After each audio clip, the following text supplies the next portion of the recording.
Hi, it's Maggie the Irish Gypsy here to bring you your March 2022 general readings. We are looking at the first half of March from the 1st through the 15th, and this reading is for the fire sign of Sagittarius. Welcome everyone, hope you're all doing well. As always, thanks for taking the time to be here, and thank you always for your likes, shares, subscribes, those of you who reach out for personal readings, those of you who send donations, even if it's nothing more than taking the time to watch the videos, it's all greatly appreciated. Thank you so much.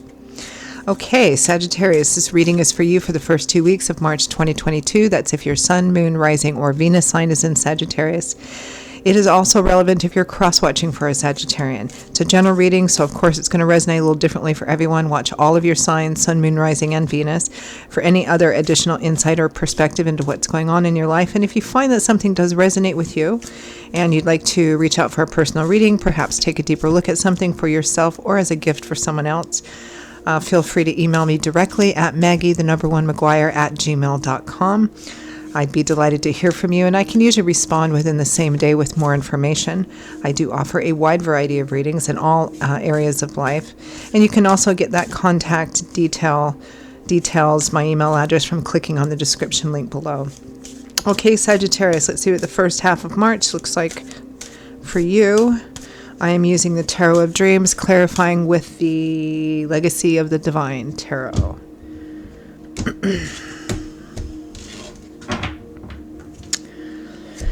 Okay, Sagittarius, we start with the Knight of Cups, the Knight of Water, the emotional Knight. Knights usually represent offers and opportunities for change and the speed at which situations move. They are the manifestors of the tarot. They take what they learned as pages. Pages are, the students, the apprentices, they're learning. So when they evolve and mature into the knight status, they take what they've learned and they kind of start charging out to begin to physically manifest things. So it's opportunities for change. The Knight of Cups is the Knight of Water. That's the element which governs cups, and it's emotional energy. This is our in love with love itself Knight. So this is an offer or an opportunity for change that's driven by love, support, encouragement, attraction, could even be a date. But it's emotionally driven, which kind of implies you know this person, they like you, or you're this person. The Knight of Cups comes with the Three of Wands. Starting to see your efforts paying off, feeling more optimistic, hopeful, and positive about the future because you're starting to see positive effects in your life, and it makes you feel more positive and about the future, looking forward, waiting for your ships to come in. You've done some of the footwork. You might be waiting to see the rest of the results, but it's a very positive, future forward-looking energy. So there's help and an offer here. Could be an offer of love, or it could just be an offer of help, something that makes a difference in a positive way in someone's future, whether or not, typically in a general readings and even in personal readings, I look at things from the vantage point first of what's coming in. So for most of you, this is an offer, an opportunity being presented to you or coming in for you. For a smaller portion of you, secondarily, you might be the one making this offer, with the Knight of Cups. Next to that, we have the Seven of Wands, defensive energy, protecting, guarding something that you or another person feels they have a lot invested in, not wanting to let go, not wanting to let anybody in. With the Five of Swords, kind of a similar energy. This is a card of winning at all costs, ambition, no matter what the cost is. Is it worth it? Sometimes yes, sometimes no. It's the card of a difficult victory because it took everything you had, or perhaps the cost was really high. Both of these cards, the Seven of Wands and the Five of Swords, is very, like, the energy is, I don't want to give up, I don't want to let go, I don't want to.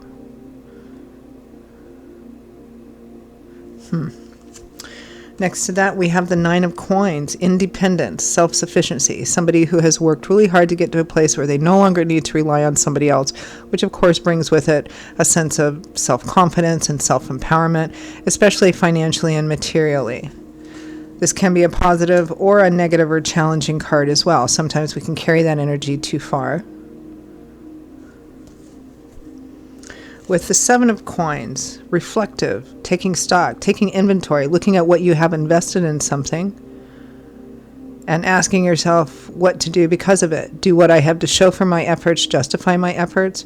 Should I keep doing what I'm doing?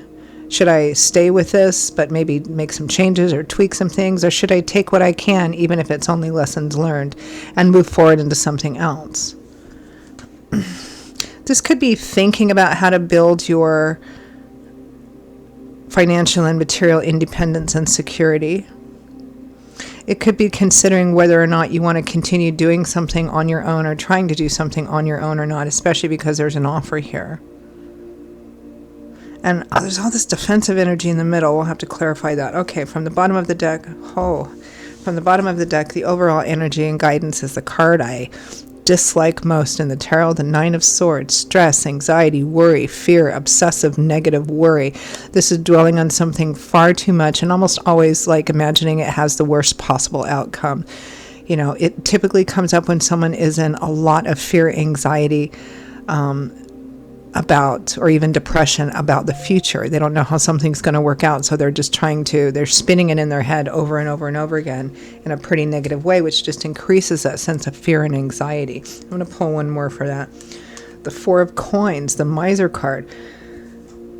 This is a card of somebody who holds on to, doesn't want to share or give out, or holds on to or hoards things because that makes them feel safe, right? Whether it's actual financial and material things or their emotions or some combination of both. This is a miser. This is somebody who doesn't want to share, somebody who doesn't want to offer or give out because they're afraid they won't have enough for themselves.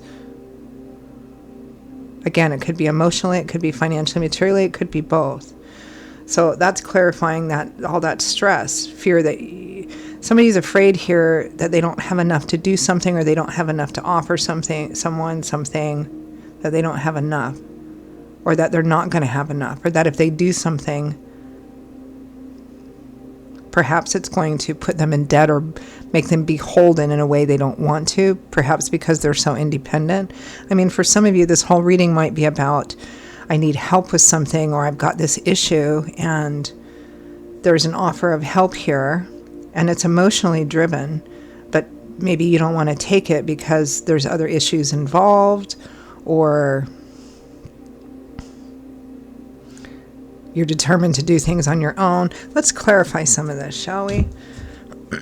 Let's clarify the overall energy of the Knight of Swords and the Four of Coins. Nine of Swords and the Four of Coins.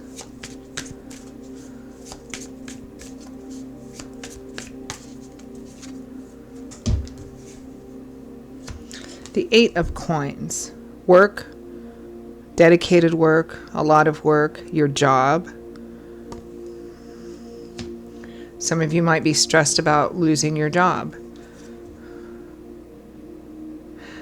There's definitely stress and fear here about security. Because this is a general reading, how that plays out in the specifics is going to vary. For some of you, it might be you're afraid of losing your job, or maybe you have lost your job and you're living on savings or whatever, and you're afraid.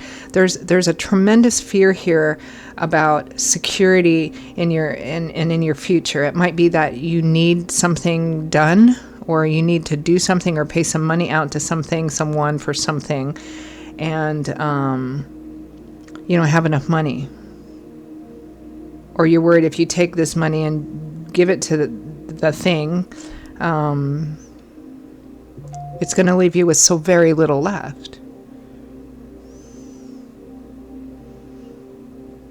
And there's an offer here. But maybe you're really stubbornly independent. You don't want to take it. Some of you might be the one considering making an offer to someone or some situation, but you're hesitant because you don't know how that would play out in the future. Is it going to tie you to that person in a way that you're afraid of? If there's, I really kind of feel like for some of you, even though it doesn't feel like a straight relationship reading like love and romance, that there's also a relationship here too, tied up in this somewhere, whether it's a boyfriend, girlfriend, husband, wife, or best friends or family. I feel like there's a relationship and money issues kind of tied up here. And there's a fear of the future. There's fear of financial and material security. There's an offer here, or an offer that's wanted. I mean, it could be for some of you a love offer, but you're worried about, do I have enough? Or, Is this going to cost me too much? If I make an offer, is that going to commit me in a way that I'm afraid of? I'm getting kind of a mishmash of stories here. I see fear of the future.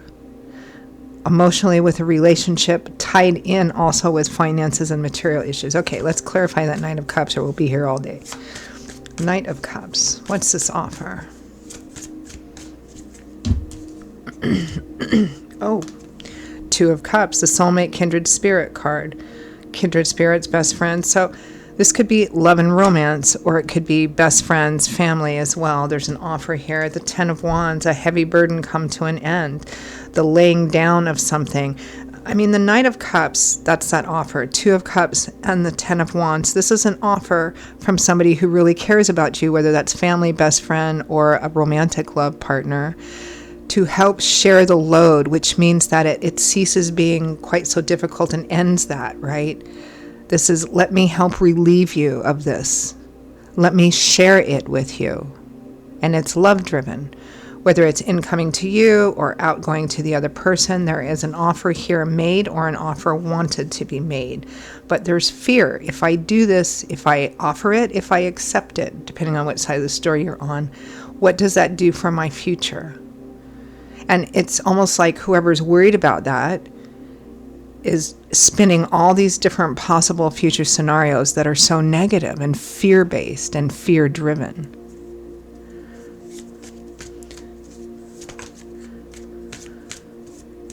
And this could be anything from an actual financial loan or financial help all the way to, I want to get married, and one person's like, well, that means that our lives are tied together, our finances are tied together, I'm afraid. Maybe you had bad experiences in the past. I mean, again, getting a mishmash of stories here, but they're all going to resonate for people that are watching this. Let's clarify that Three of Wands, feeling more hopeful about the future with that offer.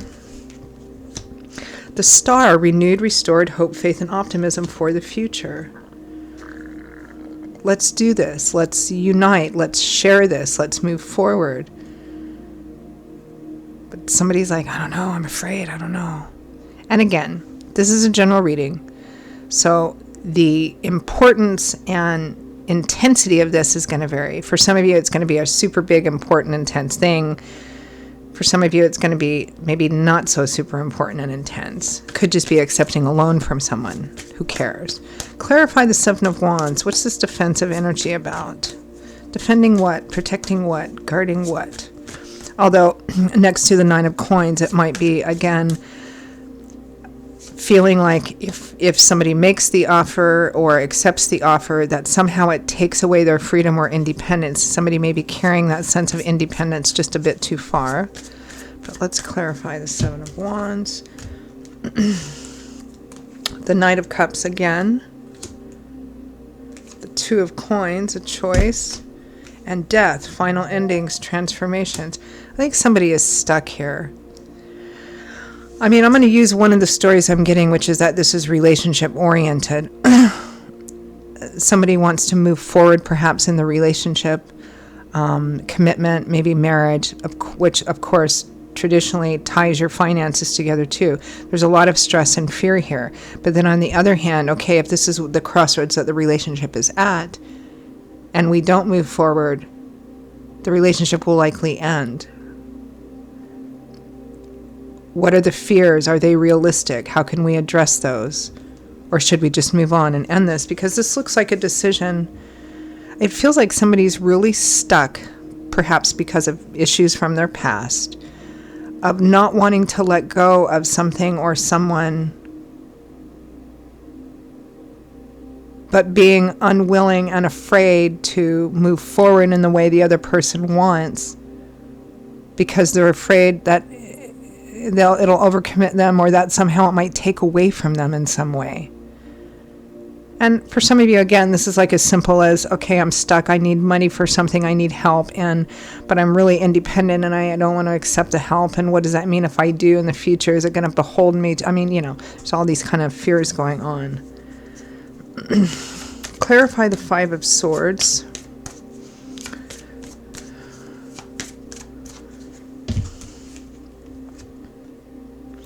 The Seven of Coins again, because it's already next to the Seven of Coins. Is it worth it? Taking stock, taking inventory, and the Five of Swords, winning at all costs. This is trying to figure out if something is worth it. Is it worth investing in this thing? Is it worth losing this thing if I don't want to? Are my fears, anxieties, and worries going to end up being bigger or more important than the thing that I stand to lose if I allow my fears to make the decision? Which means you'd have to address your fears, right? Clarify the Nine of Coins, independence, self-sufficiency.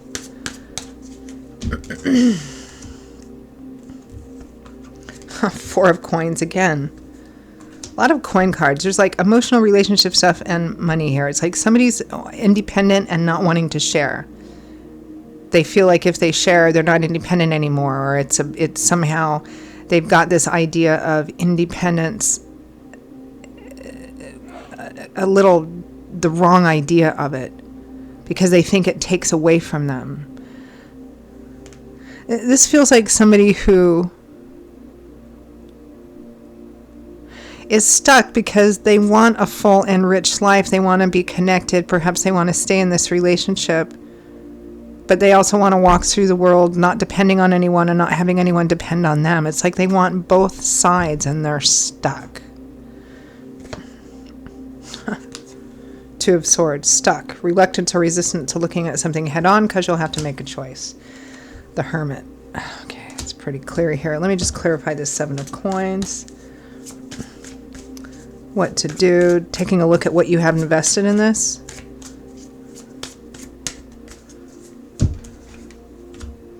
The Magician and the Tower. Do I end it? Taking a look at what you have invested, perhaps in a relationship connection. Okay, if I don't want to move forward on this thing, whether it's accepting or offering, it will likely end. Are my fears and anxieties, do my fear and anxieties and the thing that I'm afraid of, are my fears realistic? Can I address them?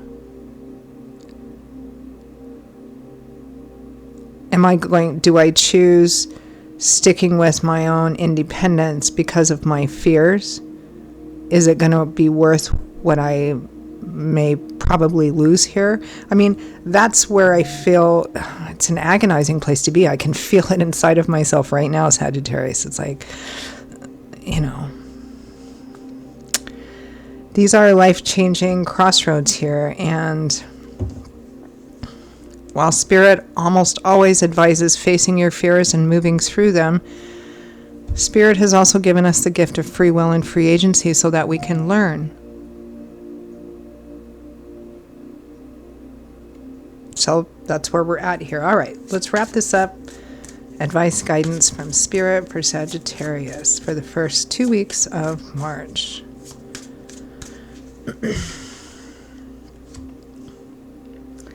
The Five of Coins, the Beggar card, somebody who's reaching out. Nine of Coins. This is like accept the offer or make the offer. Justice, judgment, and temperance, because it is the right thing to do. It is the honorable thing to do, and it's also the practical thing to do because it brings balance and healing. Accept the abundance, offer it freely, accept it freely. I mean, again, free will, free agency. You can say no, you cannot do this.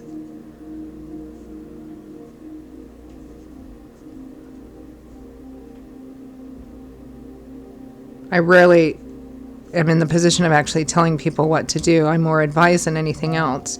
But if I had a vote on this, I'd probably vote with Spirit too, always, right? Do the thing you're afraid of doing.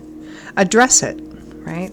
Okay, I'm going to leave it there. Sagittarius, those are your messages for the first 2 weeks of March. I hope that they were helpful, useful, gave you some food for thought, or validated what you're already thinking. Again, if they resonated enough with you that you would like to reach out for a personal reading, take a deeper look at something for yourself or as a gift for someone else, click the description link, that little arrow for contact details. Email me directly at Maggie1McGuire@gmail.com. I'd be happy to work with you. I'll see you all in a couple of weeks for the March mid-month readings. Stay well until then. See you back here again soon, I hope.